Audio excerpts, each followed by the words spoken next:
bw'osoma ku Queen Esther yali muwala eyali baali baddu, so she was a peasant, n'ayingira palace n'afuuka queen.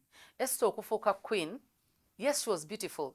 Now waliwo abantu nga tuli balungi naye obulungi bwaffe ne wabaawo ekibubikkako. Waliwo ebiba spiritual, sitaani ekyo kyo tujja kisabira, naye waliwo ekiri physical kye tulina okwadresi nga kye tugenda okwogerako mu show. Kati ekiri physical kye kyetagayo effort, not God's effort. Ekiri spiritual saba Katonda ebisigadde bimulekere. Now ekiri physical twetagayo effort. The Bible says in Esther chapter 2, ndoza tusoma kuva ku verse verse 9, tandike ku verse 9.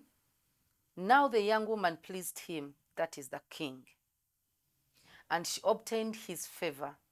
So he readily gave beauty preparations to her beside her allowance.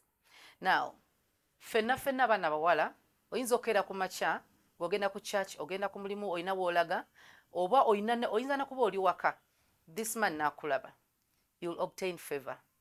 Katonda obadde omusaba bulijjo ofune favor amaaso g'abantu n'ofuna okuganja before this gentleman, before this man. Now, omulenzi bw'ageza n'ayingira obulamu bwo, ekimu kye tukusaba kye bayita preparation. You need to prepare yourself.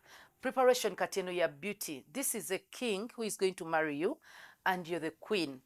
Omwana omuwala Esther wadde yali mulungi nnyo era nga yafuna favor, bamuwa emyezi 12, 12 months of preparation.